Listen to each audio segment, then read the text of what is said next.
what I can confirm is that the Parliamentary Service Commission, in its many meetings, both at Commission and also with the SRC, has all along raised the issue of house allowances payable to members of Parliament. SRC has, over the years, never made a decision on this. And I want to take everybody back. The first Gazette notice by SRC, dated 1st of March 2013, indicated that salaries would be so much, and for purposes of calculating pension and gratuity were pegged at 60%. And then the SRC at that time indicated the balance of 40% was to be all allowances. But progressively, and that was in the entire public service sector, but progressively over the years, the SRC has, in a discriminative manner, allowed other state and public officers serving in other arms of government in the public sector to be paid house allowances. And therefore, the Parliamentary Service Commission has been concerned why this discrimination. This matter did not just affect members of Parliament. Even originally, speakers in county assemblies were not being paid. But SRC went ahead and okayed it secretly. Okay. So that was a couple of weeks ago when our lead reporter, Sophia Wanuna, was speaking to the National Assembly Speaker, Justin Muturi, on the housing allowance that members of Parliament wanted. But this evening on The Big Story, we are talking about another allowance altogether. So members of Parliament want, quote-unquote, night allowance. So barely a month ago, the Salaries and Remuneration Commission stopped members of Parliament from drawing house allowances amounting to 250,000 per month. And now the legislators are back. Our honourable members are now receiving between 18,200 and about 24,000 per night as night allowance.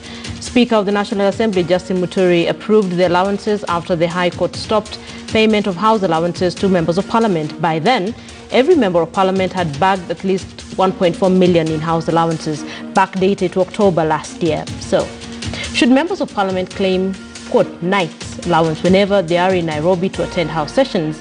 Is this sheer greed, or are they justified? And with the ever-ballooning wage bill, are members of Parliament part of the problem, or are they the solution?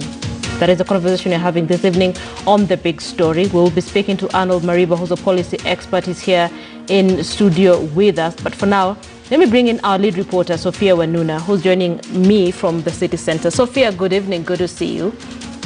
So this is not the first time that members of Parliament are asking for the allowances. So first of all, at some point I remember they were asking for some five-star hotel food, and then there was the housing allowance, which the National Speaker, Justin Muturi, spoke about.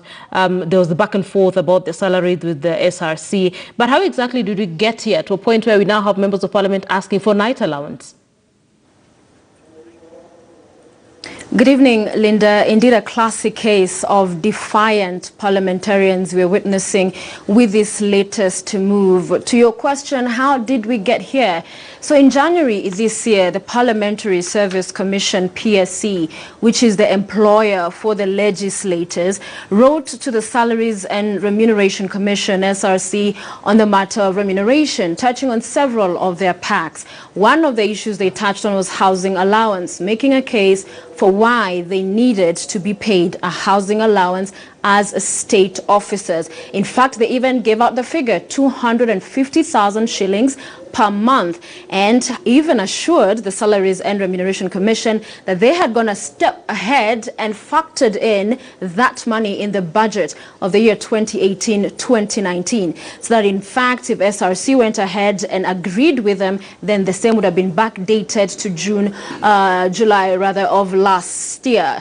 June, I beg your pardon, when the financial year does does begin. So at the time, the Parliamentary Service Commission saying that as state officers, others were being paid house allowances, they also were entitled to the same. However, the SRC rejecting this proposal and request, arguing that in fact the housing allowance was already being paid to members of parliament. This is in accordance with a consolidation of their salaries so that it was included in what they were drawing as salaries. Important to note, the SRC is a constitutionally mandated body to set and review salaries of state officers. MPs are state officers. SRC usually will advise, recommend on public officers, but for state officers they set. Now, from January, after the rejection of that, we learned in April that MPs had unilaterally, without involving SRC, paid themselves the 250,000 shillings a month and backdating the same to October last year. So about 7 months, each MP pocketing roughly 1.5 million shillings. Why did they do that, backdating it? Well, they were bolstered by a ruling, and the Speaker Muturi spoke about it the last time we interviewed him, by the High Court, where the deputy governors had sued the SRC again on housing allowance, making the same case. They are state officers, they were entitled to one. The High Court agreed with them, saying that SRC needed to either furnish them with houses, accommodation, actual, if not, then pay them to allow them to have a place where they can stay as they go ahead with the conduct of their duties. So having that ruling, then the argument by the PSC was the ruling had been made, there was direction, they needed not refer to SRC, that's why they unilaterally granted and awarded themselves that pay. So of course the SRC came out after that to say this is unconstitutional. The members of parliament, PSC, had no mandate to give out this allowances, so they moved to court, and the court stopped these payments until this matter is fully heard and a decision is declared on the same. And in fact, the SRC in that court case also seeking to surcharge each of the 416 members of parliament, that is 349 of them in the National Assembly and 67 in the Senate, so that if the court agrees with them, they will need to reimburse all of this money that they already have been paid. That was a payment that was done in April, Linda. Where someone would say this is some sort of a revenge mission, because SRC goes to court, the court stops this payment of housing allowance, and then members of parliament wake up in the morning and decide, okay, now we want night allowance between 18,200 to 24,000. Parliament conducts its business on a number of days during the week, so when you look at the final amount, it's even more than what was initially being asked for the house allowance. So basically, this is another, for someone looking at this whole scenario, this looks like members of parliament have looked for a different way and a different avenue to get that extra fund. Indeed, Linda, this is circumventing that, because the High Court has stopped that housing allowance, 250,000 a month, until that matter before it is canvassed. So MPs have come back and, found a way around that to still get paid. And so in what is being called a night allowance, between 18,200 and that is about 18,200 to 24,000 being the maximum, that is payable 4 times a week. This totals to about 291,000 shillings a month. This is more than what has been stopped by the court, the 250,000. And how are the MPs justifying this? I spoke to Speaker Muturi earlier, and he said that they are relying on Article 127, Section 2, subsection 6A, which reads, providing services and facilities to ensure the efficient and effective functioning of Parliament. So that this monies they are now paying to MPs, they are saying it's facilitative. It is to enable them go about conducting their work. But it will be interesting to see if the SRC will take this up as well, because bottom line, if it was on one hand Parliament saying, okay, we have this block of apartments or some mansions, so we are facilitating you, that's a different story. But this is money, taxpayers' money, that is being paid. And in as far as deciding where these monies go for state officers, that's completely totally under the purview of the SRC. So we'll see how that plays out. But that is the justification of this payment that now MPs are seeking. There's a survey as well that they referred to, I think in an attempt to try and justify this amount that they're asking for. They said they've looked at other jurisdictions as well, and you have other countries as well giving the same allowance to their people. So, I mean, why not us? Yes, that survey you talk about was conducted by the Parliamentary Service Commission, released June 2019. It's a comparative study of other jurisdictions, how other members of parliament, and as far as remuneration and facilitation of housing, how is it being done in other jurisdictions. So they found that in countries such as Australia, the US, the UK, Lesotho, Canada, they are paid housing allowance, or they will be given money to either rent a house or even pay for hotel accommodation, because the idea usually is you'll have a central parliament, but many of these representatives then are in the various regions. So for them to be able to still work in their constituencies and then come back for conduct of business, whether it's in the city, then they're furnished in that sense. However, there's also a different dynamic where in some countries, according to that comparative study, they provide them with actual houses. Case in point, South Africa, they have what they call a parliamentary village in Cape Town. So they're given houses. India as well does the same. You have Zambia having that same scenario. It will be, again, a proposal that if perhaps here in Kenya it was to be the case, perhaps one of the arguments that other than having then houses for them is what kind of houses, Linda, you can imagine. Will it be the palatial mansions, grandiosity at its best, as we know? Then the argument will be we need a house that is befitting of our stature. So clearly parliamentarians have been on the receiving end, being seen as greedy, being seen as not factoring in the state of Kenya's economy. The cost of living is high, inflation is high. Is it value for money, the kind of allowances they seek, the kind of money they draw, and the services they're rendering? And that at the end of the day, you have a commission charged to make those decisions. So when they are seen to keep going this back and forth, and you talked about that vengeance they are seen to exert, that even at the time SRC moved to court over this housing allowance, then they slash their budget. Linda. Yeah, because, Sophia, hold on, because then that also brings to question, where does this leave SRC? You have a back and forth with members of parliament. At some point, they slash your budget. You're in court with them. What are the implications on SRC? Very important question, Linda, because that is why we have that commission. It's an independent commission. It is meant to set and review for state officers, very clearly elucidated in the Constitution. Because, for instance, in the case of Parliament, who are involved in the budget-making process, and we see that even when they were seeking this house allowance, before it was even agreed and approved by SRC, they'd already allocated the money. So because of that conflict of interest, that especially in their case that arises, that on matters that are affecting them, on matters that they are interested parties, they cannot then be the same people to be judges, to decide over those matters. They cannot be the arbiters on matters they themselves will be beneficiaries of, like we are seeing in this instance. So SRC's role is crucial, is critical. But other than now, we saw them slashing SRC because they have not okayed what their ask was at the time. There's also now talk of some members of parliament saying, let's do away with the Salaries and Remuneration Commission. We don't need it anymore. But it would be important to know that even before the establishment of the commission, Linda, in the 2010 Constitution, before that, what would happen is that a president in office would create a commission, a committee, task force, given a timeline to still do exactly the same thing SRC does, just that it would have a timeline to operate and up until the next time it will be put in place. But this, then, what you have with the SRC is a commission put in place so that continually, with that institutional memory, it goes about doing its work. So this, in terms of its implication, SRC has argued, would set bad precedents, because then if, especially where the Constitution is explicit, set salaries, then another institution comes and says, oh, we've understood a certain court ruling to mean this, so we're going to go ahead and do it. That, of course, is going to bring problems because everybody else can come and do the same thing. So it will be a very important, crucial decision to wait and see what they find in the matter already before court right now, Linda. Yeah, those who say, okay, let's see how this goes. But of course, the ultimate decision rests with President Uhuru Kenyatta.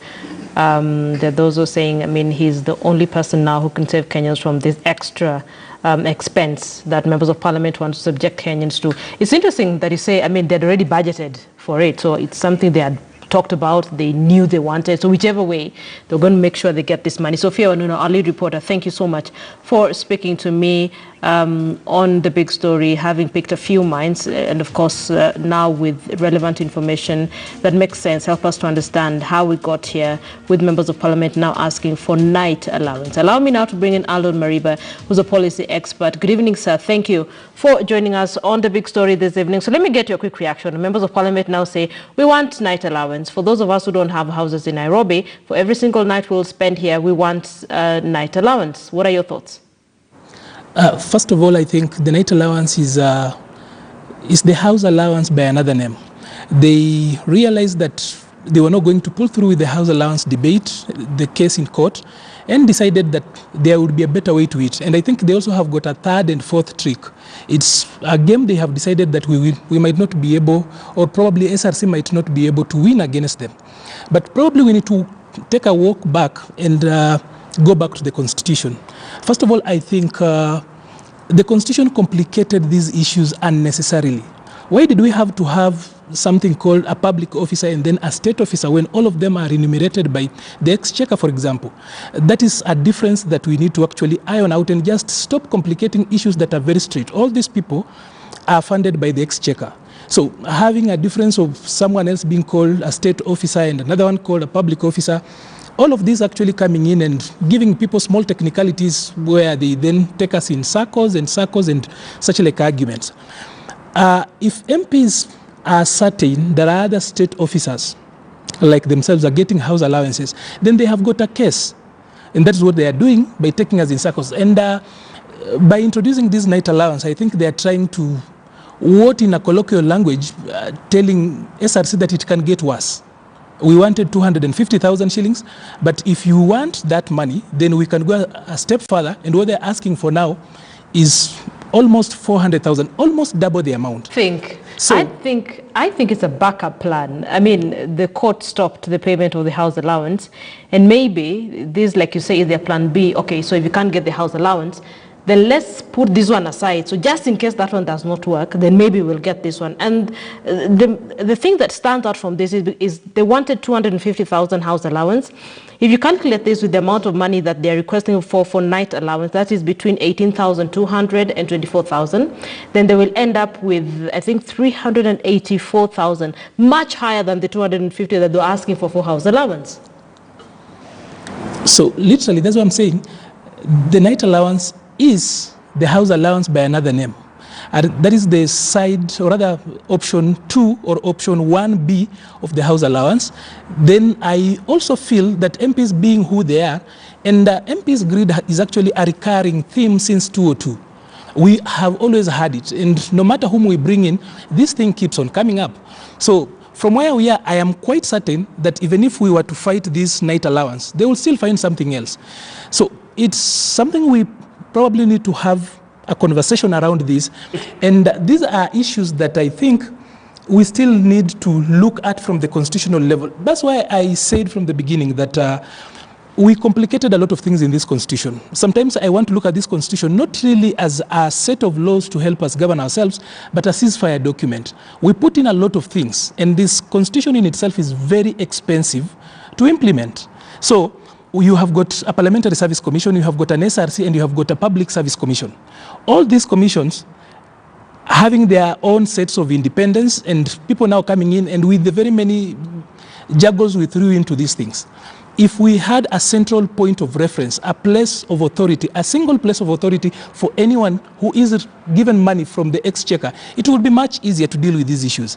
But so long as the constitution remains where it is today, MPs are going to take us in these circles. They're going to talk about other jurisdictions. Isn't that what SRC is essentially supposed to do? But they are already asking questions. What is the role of PSC, for example, the Public Service Commission in this particular matter? We have got a Public Service Commission, and then there's the SRC. So essentially, what is the Parliamentary Service Commission's role in this particular issue? In an ideal situation for you, yes, what would that be? So you have Parliamentary Service Commission and then you have SRC. The ideal situation ideally, for you. I'm actually thinking that we should just have had a single commission that takes care of all people who are enumerated by the Exchequer. We do not need a parliamentary service commission. We have got a public service commission, we have got SRC, and like I said, why are we complicating issues about a public officer and a state officer? People who are remunerated by the same exchequer, they are funded by the public. So we are classifying these guys, and with each and every one of those classifications, unnecessary classifications, in my opinion, these guys are finding technicalities upon which then they are raising money and then complicating issues that do not even mirror the economic situation of the country. We are at a place where we are already struggling. We take more than 60% of all the money we have goes to salaries and allowances, by the way.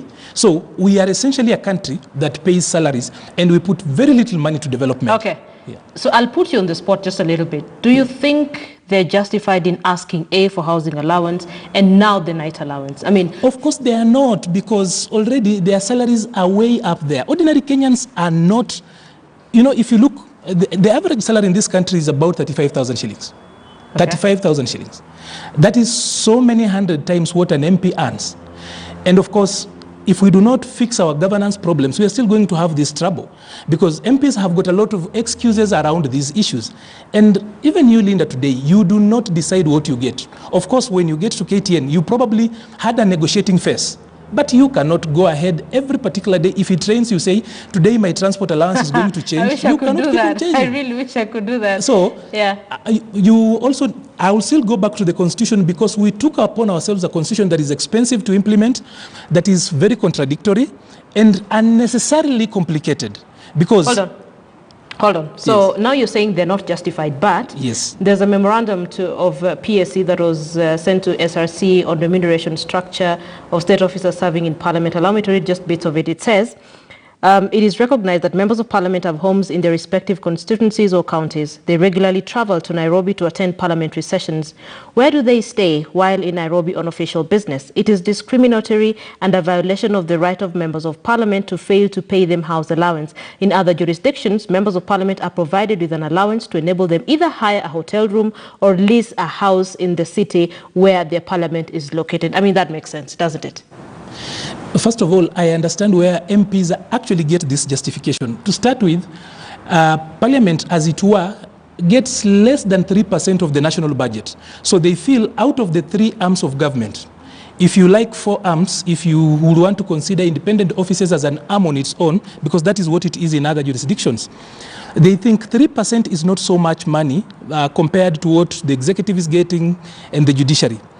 But I will still go back to where we began. This Constitution, why did we have to have some other guys calling themselves state officers and others public officers? So we are at a place where MPs think that if there are other categories of state officers who are getting house allowances, then honestly, with the kind of Bill of Rights we have, they are justified to call for it. They are allowed to bargain around that, but it is obnoxious, a little bit out of, you would say it's insensitive of them to demand this. But why would they not demand of the same allowances if their peers in the same government are getting? No. That is the question. So one, if their peers in the same government are getting, and then B, the survey that Sophia alluded to. There's a survey that was done looking at other jurisdictions, and it's true. Members of Parliament in those jurisdictions actually get some of these allowances. But let me hear it from a Member of Parliament who's now joining us on phone, Didmas Baraza, Member of Parliament Community. Sir, good evening. Thank you for joining us on The Big Story. So explain to Kenyans why Members of Parliament feel they need the night allowance. One, I would want to say that members of Parliament do not decide how much money they earn or how much house allowance they should be paid or which allowance they should be paid. Whatever we are paid as members of Parliament is determined and negotiated for by the Parliamentary Service Commission. Those are our employers. We don't do it by ourselves. And this is a common tradition. If you go to the magistrates, they have the JSC, the Judicial Service Commission. If you go to the teachers, they have the Teacher Service Commission that negotiates on behalf of the teachers of this country. And you see, ideally, I am elected to serve the people of community constituency, for example. That is where my house is. That is where I live. That is where I was elected from. But now I am forced on every Tuesday to travel to Nairobi, live in Nairobi up to about Thursday, attending to parliamentary duties in the National Assembly. And it therefore begs it's common sense that while I'm in Nairobi, the National Assembly should facilitate my stay in Nairobi, either by paying me a house allowance, or if not, then they should facilitate my living in Nairobi as I attend the activities of the National Assembly. Now, some people can say that we are given mortgage to buy houses. Yes, I agree that members of parliament are given mortgage to buy houses where the family can live in. And once I have a mortgage that is advanced to me, that is the loan that I have to pay within 5 years. And it doesn't limit that I have to buy a house in Nairobi. I can buy a house in Mombasa. I can buy a house in Kisumu. I can buy a house in Bungoma where my family can live in. So it's not automatic that because I have acquired a loan, a mortgage to buy a house, therefore I have a house that I will be living in Nairobi. And like just my friend has said, and I want to quickly support that indeed, for example, in Botswana, they have a parliamentary village where they live in, and even South Africa, in Zambia. And therefore, Kenyans should not blame members of parliament for what is happening now, but the people that we should blame as Kenyans are SRC, because what SRC is doing is discriminatory. Because if you look at the budget for the executive, it's very huge. Look at the allowances that principal secretaries get, cabinet secretaries get. I mean, these are money that, these are people who are being paid the house allowance. But when it comes to the members of parliament paying, the JSC PSC deciding to pay members of parliament a house allowance or night facilitation, then Kenyans are raising an issues. So that's why we are saying that we should have a level playing field. If other state officers or civil servants are being paid house allowance, then members of parliament should also be paid house allowance. All right, so I'm listening into your explanation. It almost sounds like this night allowance is the house allowance, only that in a different name. But stay with me. I need to pick your mind as well on something else. When we come back from this short break, you're watching The Big Story. Allow us to take a short break. We'll still speak to the Member of Parliament on why they think this is now justified. He says, we don't determine how much you're paid. It is determined by PSC. But one would sit back and say there are instances where it almost looks like SRC is arm twisted to dance to the tune of members of parliament. So let's take that break now. We'll be back.